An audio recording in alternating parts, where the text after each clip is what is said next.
Audio Jungle। Hello दोस्तों, नमस्कार। राजस्थान अध्ययन का ये हम सेशन देख रहे हैं और ये क्लास उन सब विद्यार्थी मित्रों के लिए अत्यंत हेल्पफुल होने वाली है दोस्तों, जो किसी भी प्रतियोगी परीक्षा की तैयारी कर रहे हैं जिसमें राजस्थान जीके पूछा जाता है। और ये क्लास शिक्षक भर्ती परीक्षा की तैयारी करने वाले सभी विद्यार्थी मित्रों के लिए हेल्पफुल होने वाला है और पशु परिचर की जो भी तैयारी कर रहे हैं उन सब विद्यार्थियों के लिए भी ये क्लास अत्यंत इम्पोर्टेंट होने वाली है। हमारा ये चल रहा था कक्षा 6 वाला पार्ट, जिसमें हमने पहले अध्याय 1 देख लिया था और उसमें हमने क्या देखा था, राजस्थान का सामान्य परिचय, राजस्थान एक परिचय, ये पहला यूनिट हमने वहाँ पे देखा था। और इस क्लास में हम यहाँ पर कक्षा 6 का अध्याय 2 देखेंगे और इसमें क्या देखेंगे, राजस्थान का इतिहास। तो शुरू करते हैं आज की इस क्लास को। और चैनल पर पहली बार देख रहे तो चैनल को ज़रूर सब्सक्राइब करें। तो यहाँ पर देखें, आर्यों का आगमन हुआ, स्थायी बस्तियाँ बनाकर रहने लगे। आर्यों का आगमन हुआ और क्या करने लगे, स्थायी बस्तियाँ बनाकर रहने लगे। आर्यों का जब यहाँ पर आगमन होता है तो इन्होंने बस्तियाँ बनाई और यहाँ पर रहने लगे। इन छोटी छोटी बस्तियों को क्या कहते हैं, जन। छोटी बस्तियाँ जो होती थी उन्हें जन, और बड़ी बस्तियाँ जन से ही मिलकर बनती है तो उन्हें जनपद कहने लगे। यानी कहने का मतलब यह है कि छोटी बस्तियाँ जन और जन से मिलकर जनपद बने।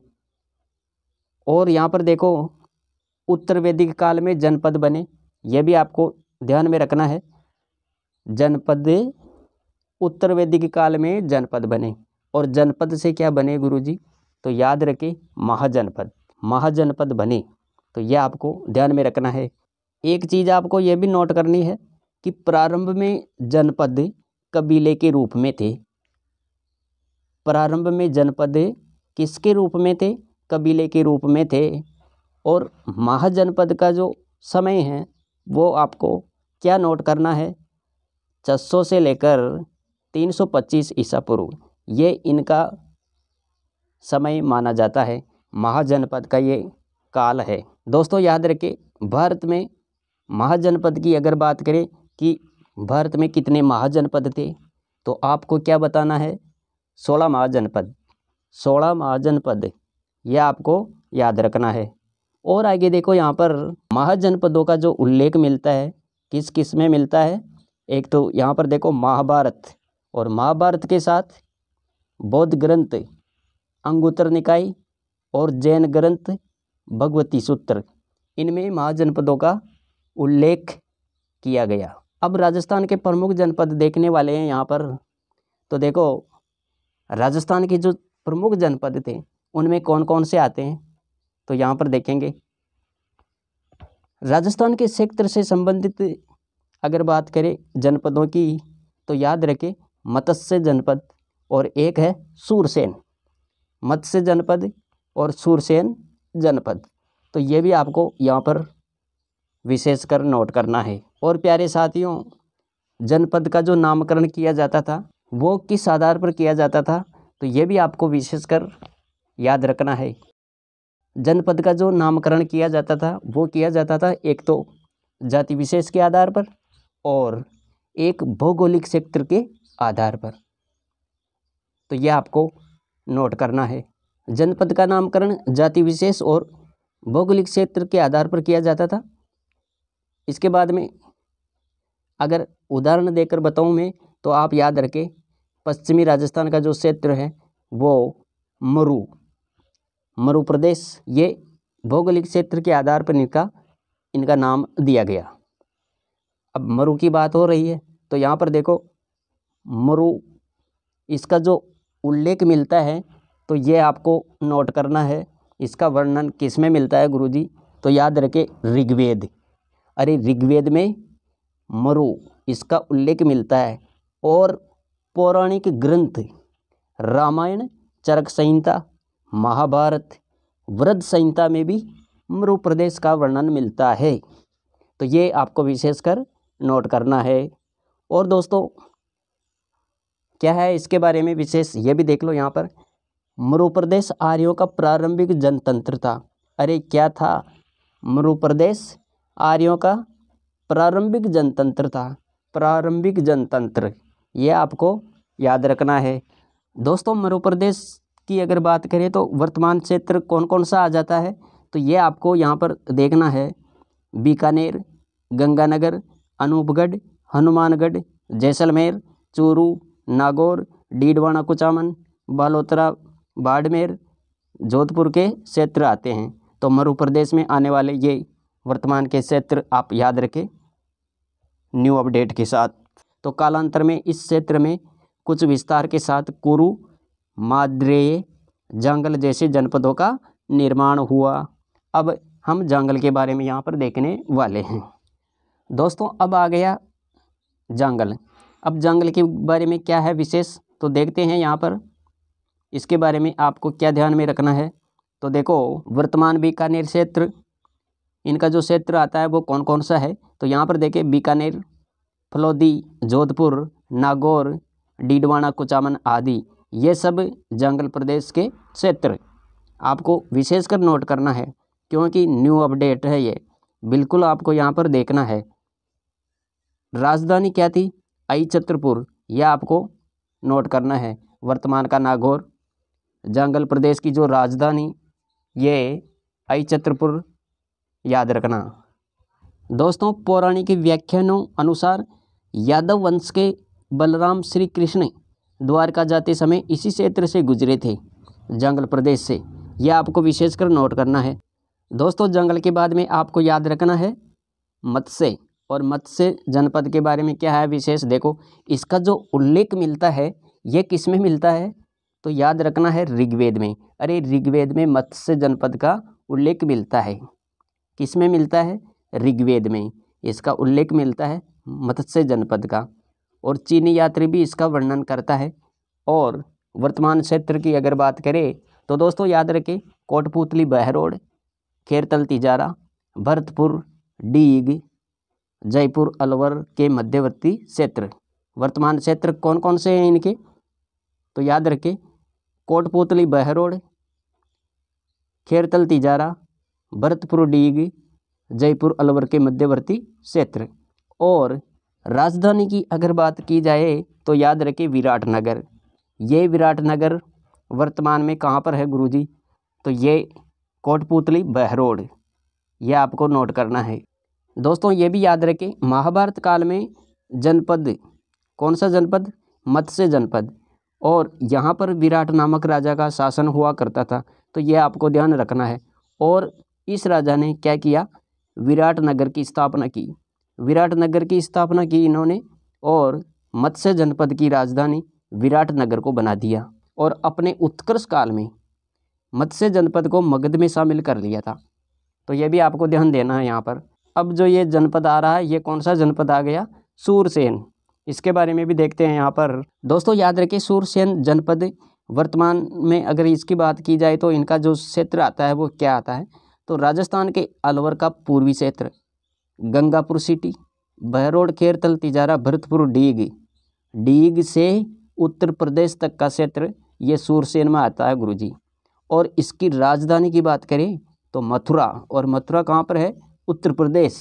तो ये आपको सूरसेन के बारे में यहाँ पर ध्यान देना है दोस्तों। और देखो यहाँ पर यूनानी लेखकों अनुसार 4वीं शताब्दी ईसा पूर्व, यूनानी लेखकों अनुसार 4वीं शताब्दी ईसा पूर्व सिकंदर के समय भी इस जनपद का उल्लेख मिलता है, और बयाना प्रशस्ति भी इसका उल्लेख करती है।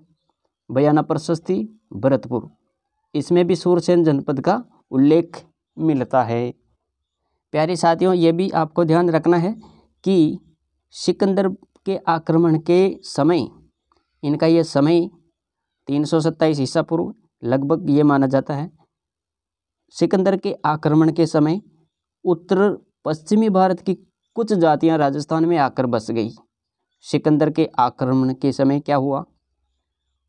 उत्तर पश्चिमी भारत की जो जातियां थी, कुछ जातियां थी ऐसी जो राजस्थान में आकर बस गई। उत्तरी पश्चिमी भारत से राजस्थान में आकर बसने वाली जातियों के नाम जैसे मालव, सीवी, अर्जुनायन, तो ये आपको याद रखना है। और देखो सीवी जनपद, अब यहाँ पर सीवी जनपद की बात करते हैं।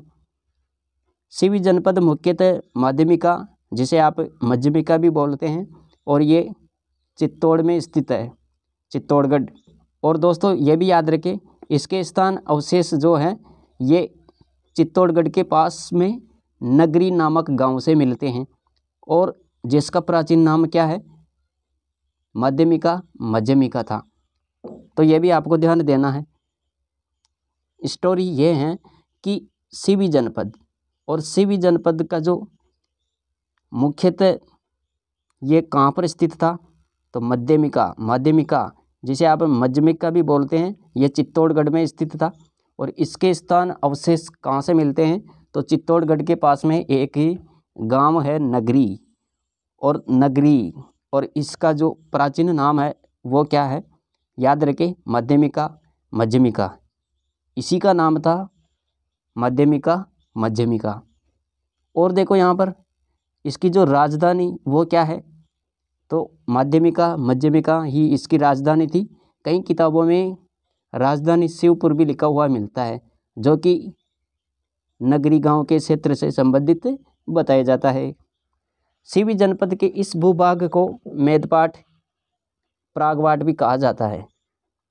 सीवी जनपद का जो भूभाग है उस भाग को मेदपाट यानी मेवाड़ तथा प्रागवाट भी कहा जाता था। तो ये आपको इस जनपद से संबंधित जानकारी याद रखनी है। दोस्तों अगर वीडियो पसंद आ रहा है तो वीडियो को लाइक ज़रूर करें। अब इसके बाद में जो जनपद आता है वो आपको क्या याद रखना है, अर्जुनायन। और अर्जुनायन में क्या है विशेष, ये भी देखो यहाँ पर अलवर, भरतपुर, डीग क्षेत्र, ये आता है गुरुजी इसका वर्तमान क्षेत्र। अरे अर्जुनायन का जो वर्तमान क्षेत्र है वो क्या है, अलवर, भरतपुर, डीग क्षेत्र। अर्जुनायन ने मालवों के साथ मिलकर विदेशी क्षत्रपों को परास्त किया। क्षत्रपों को आप ऐसे मान सकते हैं जैसे वे राजा हुआ करते थे, तो ये आप ध्यान रखें। इसके बाद में और देखो यहाँ पर मालवा। अरे मालव को क्या कहते हैं, मालवा। मालवा की शक्ति का जो केंद्र था वो क्या था, नगर टोंक। कालांतर में मालवों ने क्षेत्र विस्तार बढ़ाते हुए अजमेर, मेवाड़, टोंक, प्रतापगढ़, झालावाड़ तक का क्षेत्र शामिल कर लिया था। अरे क्या कर लिया था, मालवों की शक्ति का केंद्र जो था वो था नगर टोंक, और कालांतर में इन्होंने क्या किया, मालवों ने क्षेत्र विस्तार बढ़ाते हुए अजमेर, मेवाड़, टोंक, प्रतापगढ़, झालावाड़ तक का क्षेत्र शामिल कर लिया था। ये स्टोरी आपको याद रखनी है। और देखो यहाँ पर मालवों की दिग्विजय का यूप अभिलेख, इसमें आपको क्या याद रखना है, नांदसा, और ये भीलवाड़ा में है जो कि गंगापुर से 10 किलोमीटर दूर है। इसके बाद में योद्धे की बात कर लेते हैं। तो दोस्तों योद्धे में क्या है, अरे योद्धे क्या है, ये भी जनपद है। तो इसमें क्षेत्र आपको याद रखना है। योद्धे में आपको क्या याद रखना है, इसका जो वर्तमान क्षेत्र है ये गंगापुर, हनुमानगढ़ अर्थात उत्तरी राजस्थान का क्षेत्र है। उत्तरी राजस्थान का क्षेत्र आपको याद रखना है। योद्धे जनपद का जो क्षेत्र था वो क्या था, गंगापुर, हनुमानगढ़ अर्थात उत्तरी राजस्थान का क्षेत्र। यह अपने आप में शक्तिशाली गणतंत्रीय कबीला था। अरे ये अपने आप में शक्तिशाली क्या था, गणतंत्रीय कबीला था। कुषाणों को इन्होंने ही नष्ट किया था। और गणतंत्रीय कबीलों के पतन का उल्लेख ये किस में मिलता है, वृद्ध संहिता में। अरे गणतंत्रीय कबीलों का जो पतन हुआ उसका उल्लेख किस में मिलता है, वृद्ध संहिता में। तो ये भी आपको नोट करना है। इसके बाद में और देखो यहाँ पर गुप्त काल तक इसका आंशिक रूप मौजूद था। गुप्त काल तक इसका आंशिक रूप मौजूद था, लेकिन हूण आक्रमण के बाद यह व्यवस्था समाप्त हो गई। अब आ गया हमारे यहाँ मेवाड़। अब हम मेवाड़ की बात करेंगे। मेवाड़ जनपद, प्राचीन से भी जनपद वाले क्षेत्र को ही क्या बोलते हैं? मेवाड़। अरे प्राचीन से भी जनपद वाला क्षेत्र मेवाड़ कहा जाता था। वर्तमान राजस्थान में ये उदयपुर, सलूंबर, राजसमंद, भीलवाड़ा, चित्तौड़गढ़, प्रतापगढ़, यह आपको ध्यान रखना है। और देखो गुरुजी क्या है इसके बारे में विशेष। 7वीं सदी में इस भूभाग पर गोहिल सिसोदिया राजवंश का शासन हुआ करता था। इन्होंने विभिन्न राजधानियां बनाई। कौन कौन सी राजधानियां बनाई ये आपको देखनी है यहाँ पर। 7वीं सदी में इस भूभाग पर गोहिल सिसोदिया राजवंश का शासन हुआ करता था और इन्होंने विभिन्न राजधानियां बनाई, जैसे नागदा, और ये किसके समय की राजधानी है? बप्पा रावल के समय। आहड़ ये अल्लट के समय। चित्तौड़गढ़ ये जैत्र सिंह के समय। चावंड वर्तमान सलूंबर याद रखना, प्रताप के समय। कुंभलगढ़, कल्याणपुर, ये सब इनकी राजधानियां हुआ करती थी। मेवाड़ क्षेत्र की जो बोली है वो क्या है? मेवाड़ क्षेत्र की बोली मेवाड़ी। अब वागड़ या वागड़ की बात करते हैं। वागड़ ये दोनों नाम आपको याद रखना है। और ये क्षेत्र है गुरुजी दक्षिणी राजस्थान। अरे दक्षिणी राजस्थान वागड़, ये आपको ध्यान में रखना है। और ज़िलों की बात करें, अगर ज़िलों की बात करें तो ज़िले कौन से आ जाएंगे? डूंगरपुर, बांसवाड़ा। बोली कौन सी है? वागड़ी। वागड़ को ही क्या बोलते हैं? वागड़ या वागड़। क्षेत्र दक्षिणी राजस्थान। ज़िलों की बात करें तो डूंगरपुर, बांसवाड़ा। और बोली कौन सी है? वागड़ी। ये आपको याद रखना है। अब देखो यहाँ पर राजस्थान में 2 क्षेत्र वागड़ के नाम से जाने जाते थे। कौन कौन से? पहला याद रखना आपको, पहला क्या याद रखोगे? डूंगरपुर, बांसवाड़ा क्षेत्र। और दूसरा पिलानी के पास नरहड़, भादरा, नौहर, कन्नड़ा क्षेत्र, यह आपको याद रखना है। अरे राजस्थान में 2 क्षेत्र वागड़ के नाम से जाने जाते थे। पहला तो आप याद रखना है कि डूंगरपुर, बांसवाड़ा वाला क्षेत्र। और दूसरा क्या याद रखे? पिलानी के पास नरहड़, भादरा, नौहर, कन्नड़ा क्षेत्र। और ग्रियर्सन ने वागड़ी को भीलों की बोली कहा, तो यह भी आपको अपने आप में महत्वपूर्ण है। ग्रियर्सन ने वागड़ी को क्या नाम दिया? भीलों की बोली। तो यह भी आपको ध्यान में रखना है। मारवाड़ यह मध्य प्रदेश का ही भाग है। मारवाड़ मध्य प्रदेश का ही भाग है। यहाँ पर आपको याद रखना है 7वीं सदी में इसके मंडोर, जोधपुर क्षेत्र पर गुर्जर प्रतिहारों ने शासन किया। बाद में राठौड़ वंश का आधिपत्य स्थापित हो गया। तो यह भी आपको नोट करना है यहाँ पर। और दोस्तों आपको ये क्लास पसंद आ रही है तो वीडियो को लाइक करें और अपने दोस्तों के साथ भी शेयर करें, ताकि हमें भी आपसे मोटिवेशन मिल सके और हम आपके लिए और बेहतर करने की कोशिश कर सकें। अब यहाँ पर देखो मंडोर गुर्जर प्रतिहारों की राजधानी, यह आपको ध्यान में रखना है। और मंडोर से मेड़ता राजधानी नागभट्ट प्रथम ने बनाई, इसको भी आप नोट डाउन करें, यह भी अति महत्वपूर्ण है। अब हाड़ौती क्षेत्र की बात कर लेते हैं। हाड़ौती देखो यहाँ पर हाड़ौती ये कोटा संभाग है और इस भूभाग पर प्रारंभ में मीणाओं का शासन था। बूंदी का नामकरण बूंदा मीणा के नाम पर हुआ, तो यह भी आपको याद रखना है। इसके बाद में कालांतर में चौहान वंश की हाड़ा शाखा ने शासन किया। यहाँ पर कालांतर में चौहान वंश की हाड़ा शाखा ने शासन किया, इसलिए इस भूभाग का नाम हाड़ौती और बोली का नाम हाड़ौती प्रचलन होने लगा। तो यह भी आपको ध्यान देना है यहाँ पर। तो यहाँ पर आपको ध्यान रखना है कि जो बूंदी का नामकरण किया गया वो किसके नाम पर किया गया? बूंदा मीणा के नाम पर, बूंदा मीणा के नाम पर।